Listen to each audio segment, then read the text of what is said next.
Exploited, the Cyber Truth, a podcast by RunSafe Security. Welcome back, everybody, to this episode of Exploited, the Cyber Truth. I am Paul Ducklin, joined as usual by Joe Saunders, CEO and founder of RunSafe Security. Hello, Joe. Hello, Paul. Look forward to the discussion today. You're on the road again, aren't you? From the woodlands of Texas, I believe. It's fun to travel and it's fun to be in the woodlands. I'm visiting family, but I'm actively engaged in working as well. So happy to be here. Yes, cybersecurity doesn't take any rests, does it? And with that, let me introduce today's special guest, Kelly Davis, who is Senior Solutions Architect at Glasswall. Welcome, Kelly. Thank you, Paul. Thank you, Joe, for having me. With a very provocative title this week, Clean Files, Safe Operation, with the subtitle of Defending Federal and OT Systems from AI-Driven Threats. Kelly, why don't you open our innings by telling us what the problem is with clean files, or more importantly, with files that are not clean, in IT in general and in federal government circles specifically? Yeah, most certainly. I spend most of my time working with federal and defense customers, typically helping them solve file-based threats. And that's not just files that are coming into an organization or somebody's inbox. It's also the stuff that you produce and then need to deliver. That's actually it. It can be files at rest, files that are being utilized in day-to-day routines.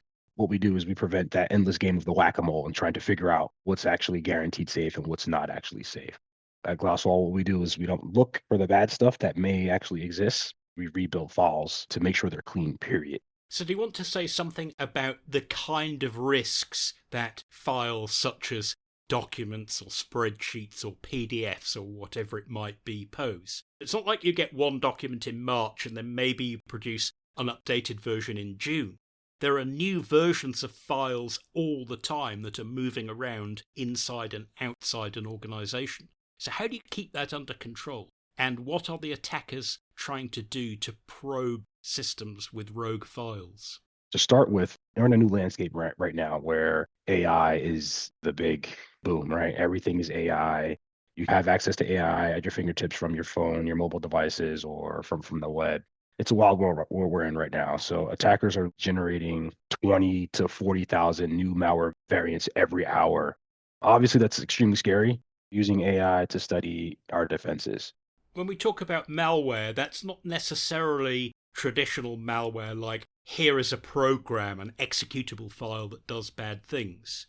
In fact, it could even be something like a document that doesn't contain any particular malicious code, but contains malicious or misleading instructions, state-of-the-art phishing, if you like, that lures people into taking actions themselves that, after they've done so, they desperately wish they hadn't. And unlike the old days, they'll probably be correctly spelled, have correct grammar, and be reasonable looking. How do you cope with that? I'll go back to what we're seeing in AI and how they're being able to hide malware in the most innocuous places, like embedded in a PDF. PDF documents are extremely convoluted. If you can deconstruct a PDF document, a lot of people won't really understand this because at the human eye level, it just looks like a nice document. But at the binary layer and the data structure layer of a PDF, there's hidden JavaScript, there's all sorts of untucked macros and acroforms. Yes, the last time I personally looked at the PDF standards documents was about a decade ago.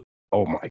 Even then, they were something like 600 pages long. That's a pretty daunting challenge, isn't it?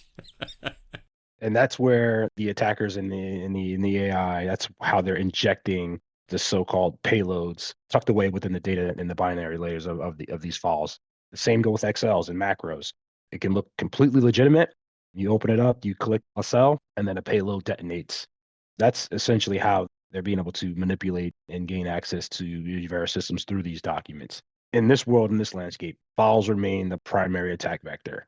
PDF files, your Office docs, these are the main trusted formats, and nobody typically questions them until it's too late. It's a massive threat vector these days. And that old school advice that says things like, well, don't open documents from people you don't know, is pretty much useless these days, isn't it? It's no use saying, for example, to someone who works in the HR department, don't open resumes from people who don't yet work for the company and that you've never met before, because that's their job, is to open those files and see if the candidate is suitable. So when you talk about clean files, does that mean taking a file that has arrived, deconstructing it, and rebuilding it so that the informative content is the same as before, but all the bits that aren't strictly necessary have been removed so that they can't lie dormant inside the system to do something bad later? That's essentially how it works. It's a simple 4-step process. With Glasswall, it's called content disarm or reconstruction. But the 4 steps within that: 1, inspect. It's where we break down the file into its constituent components to validate the structure of the file. And step 2 is to rebuild. So we repair the invalid and malformed structures that could potentially be within a file at the binary layer. Then you have step 3. We'll clean. So we remove all the high-risk elements that do not pertain or do not match up to a vendor specification. So that PDF spec that you talked about, it removes the high-risk elements based on the policy, the macros, the JavaScripts, or the embedded files that could be within that file. And then lastly, the 4th step is we deliver. And it's fully functional. You can't tell that it has been inspected and rebuilt back to its compliance standard.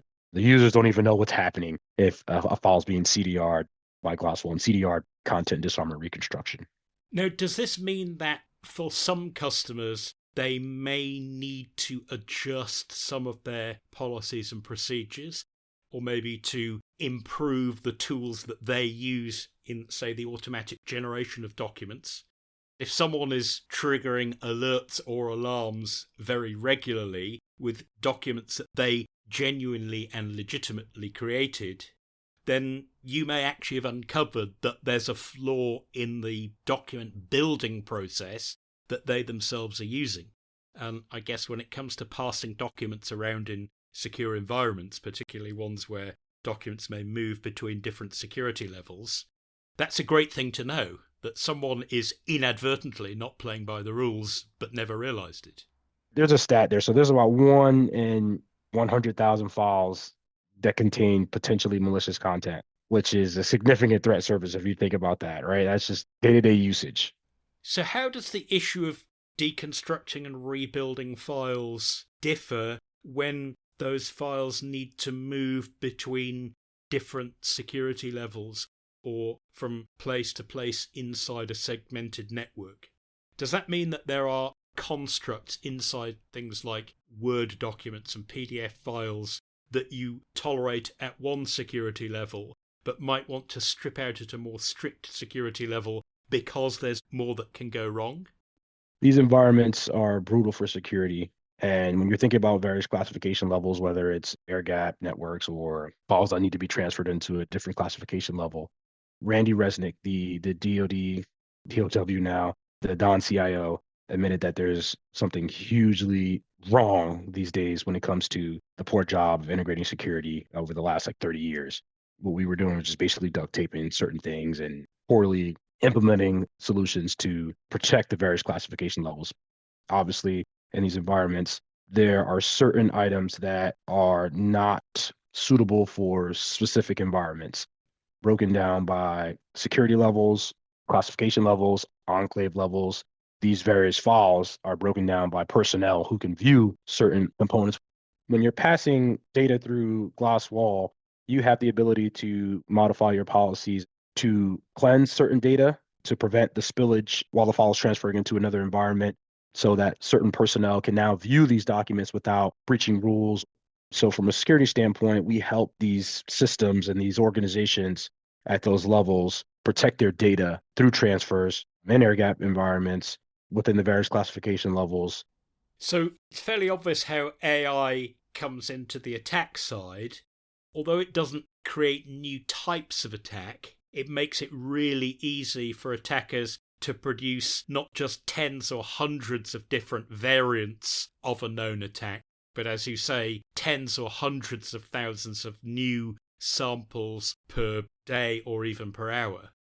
when it comes to moving stuff out of the organization, how do you make sure that incorrect or malicious material hasn't been injected on the inside before it goes out? Is that a similar process just done in the outbound direction? It's exactly that. The way you would clean your files inbound is the same way you would clean your files outbound with Glasswall. And we have specific toolings that can be put in place that can be embedded into specific firewalls. If you're familiar with the ICAP protocol, it's a security protocol that you can enable that will allow you to proxy to various servers or whatnot. And you can use Glasswall in that capacity, whether it's outbound or inbound.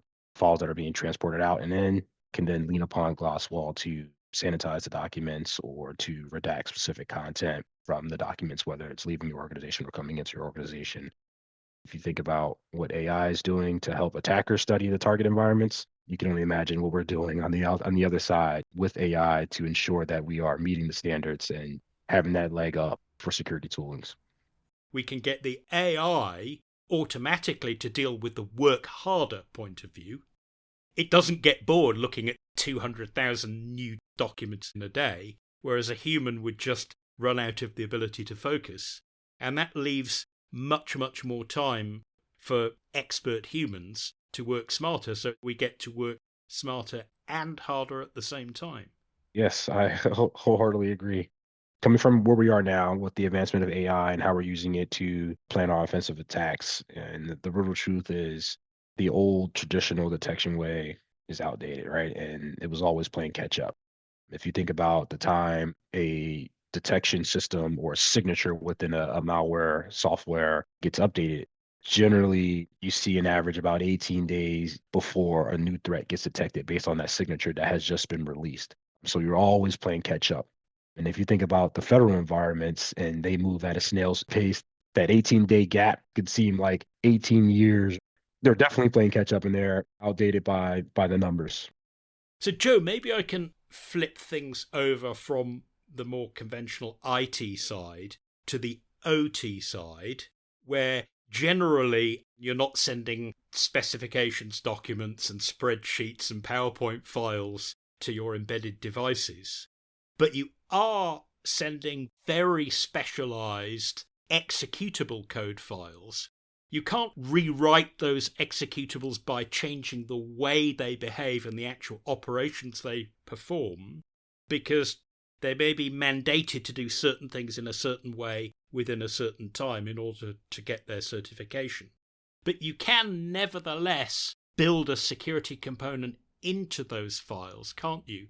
So that they actually perform in exactly the same way, but if they do misbehave, then they're much less likely to be exploitable or to go haywire in an uncontrolled fashion. Yeah, exactly right. If you think about what Kelly's talking about with these kinds of files and all the information that's contained within them, that's certainly a serious threat that has to be mitigated. And the approach Kelly's describing makes a lot of sense. But as you suggest, the OT environment might be a little different. We do see various levels of defense in depth that's out there. On one level, what people are doing is they could say, well, at least I know that the software I booted matches the software that was shipped, and have some kind of attestation or signing to get to that secure boot. But I think where you're going then, Paul, is, well, that's great. But then those files, as they get loaded into memory, they're exposed to runtime attacks. And what are the approaches to stop those? If you're going to put some extra special magic into the file, then it needs to be done in advance so the file is protected before it's signed, before it's delivered, before it's installed, before it's launched. Right. And so that entry points through the software supply chain. And then ultimately, it's very likely that whatever that malicious act is attempting to achieve, good chance that it's going to attempt to be achieved at runtime when the software is loaded into memory. In a similar way, I mean, what you want to do is do things as those files are getting loaded into memory and relocate where those vulnerabilities could be so that these memory-based attacks couldn't be realized. If you can ship software binaries that then load uniquely every time so that at runtime, attackers can't deliver the payload or can't exploit the software, I think that's part of the difference. And there's still lots of really good information in these OT systems, just like you might find in these files that Kelly's talking about. There's operational data. The consequences are also very significant. Fending off the file-based attacks, using ways to randomize where those functions load into memory to prevent exploitation in the first place, even if someone compromises the supply chain or does get on system and tries to introduce arbitrary code to do something different, is ultimately the goal. The approaches here we're talking about are very different, but the end result is trying to come up with novel ways to stay ahead of those attackers. And in the world of AI, I think that only becomes more and more complex. The approach Kelly's taking on the IT side, I think, is great to try to stay ahead of those maneuvers and not chase the changing, ever-evolving signature, but eliminating the vulnerability in the first place. And Joe, when it comes to the concept of clean files and computer software, programs, executables, binaries, there's the whole issue of whether a file should be considered clean in the supply chain, combined with the question of, did you actually include the clean file that you intended when you built the software, or did it somehow surreptitiously get swapped out at the last moment? And that's where software bills of materials, or SBOMs, come in, isn't it? Yeah, and I think the timing when you build that software bill of materials as closely to when that binary is produced in the first place is a key step in there. Building that at the same time as the binary is getting generated is the best approach, because then what goes in the software bill of materials matches exactly what went into the binary in the first place. What a lot of people are doing in the embedded software space anyway, and in these OT systems, is they will look to derive an SBOM from the binary after the fact, maybe 6 months, 8 months, 12 months after it's been produced. That distance creates, and that time gap creates a lot of risk. So generating that software bill of materials and knowing exactly with 100% completeness, 100% correctness, what went into that binary in the first place, and then securing that binary and sharing that in a trusted way becomes a really good way to vouch what's in that binary in the first place. But then these other techniques, these defense in depth strategies, ensuring secure boot, ensuring runtime defense, those also then play a role in the overall defense posture. So Kelly, if I can return to you now, when Joe is talking about protecting binaries, executable files that are built and supplied, say, for embedded systems or very specialized devices, there's a necessary limit on the number of distinct final executables that get pushed from the development environment into the wild. It's very different when it comes to files like documents and PDFs, because they typically circulate and quite purposefully get modified along the way, possibly by many people legitimately inside an organisation or the organisations that that body works with. So what sort of controls do you think that federal government organisations could introduce that perhaps they haven't already, that make it more likely that they will construct what you might call clean files in the first place and reduce the risk that they will inadvertently introduce malicious content? Sorry, that was rather a long question. That's a great question, and it becomes tactical very quick. The playbook that I would use for this type of protection is, first you hit the obvious entry points, right, into these organizations. The one main facet is the email gateways, right, and web downloads. The way to protect that is to having some sort of integration at that point, whether it's an ICAP server or existing proxies, and users don't even know that it's happening. Second, I would focus on boundary protection. So talking in the federal space, every file that's crossing a classification level or network boundaries, they obviously would get sanitized or sandbox put into a different environment to detonate and to make sure that they're cleansed. But obviously, we know sandboxing is a little outdated. It takes a little bit of time. You may not actually get the full report. And then the next would be embedded into your workflow. So as you mentioned, right, you have the developers developing, and then they have a pipeline or some sort of workflow where it has to get pushed over to the next QA team, and then they generate an artifact, and then the artifact triggers another pipeline where an SBOM or whatever that may be, or payload may be. I know that we have specific partners and agencies using our RESTful APIs in a way to automatically clean files, whether it's in your SharePoint environment or your new cloud S3 bucket environments, wherever the files live, embedding it in your day-to-day workflow. I think that's what makes this great from a security standpoint, and then scaling it.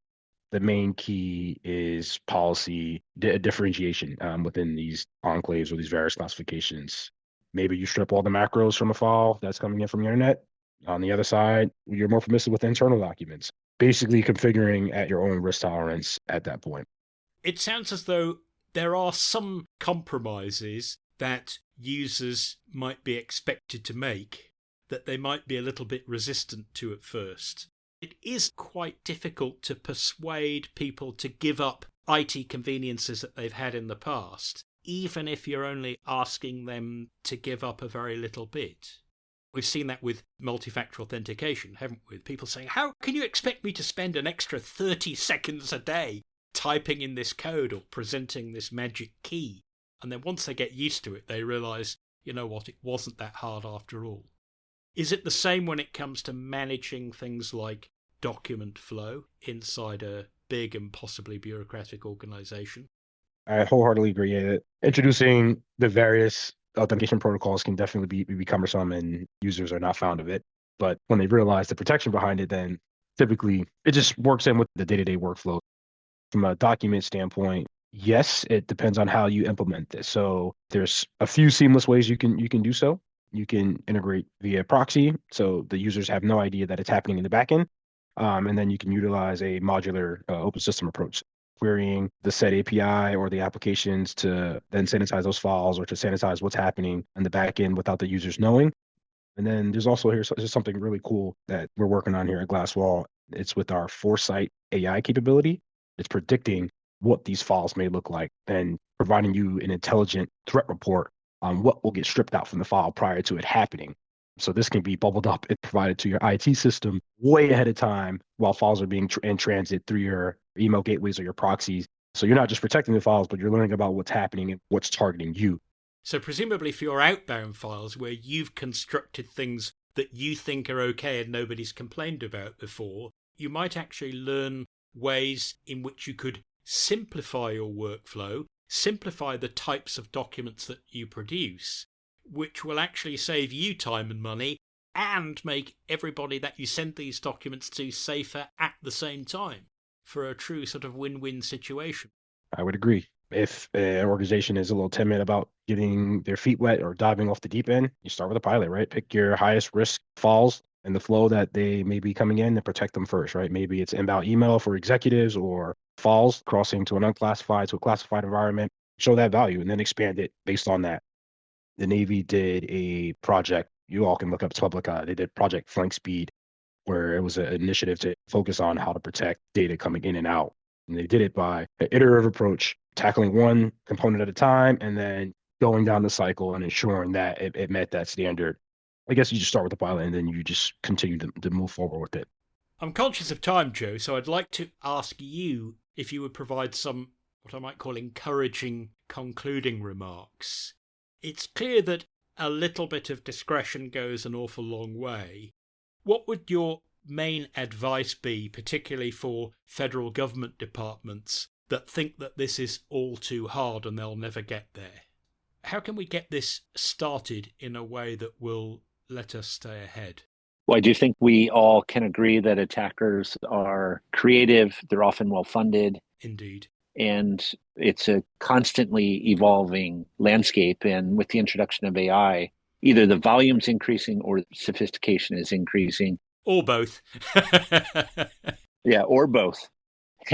And so the attacks are evolving, and having a good process that's not trying to chase the new innovation, I think, is part of the breakthrough in security. And we look for these asymmetric shifts in defense tools. Yes. Such as cleaning files, both inbound and outbound. For the government, part of the opportunity here is to not try to reinvent all these ideas. product companies that are producing stuff. Their technology, their software does drive tremendous innovation and brings that asymmetric shift to the equation.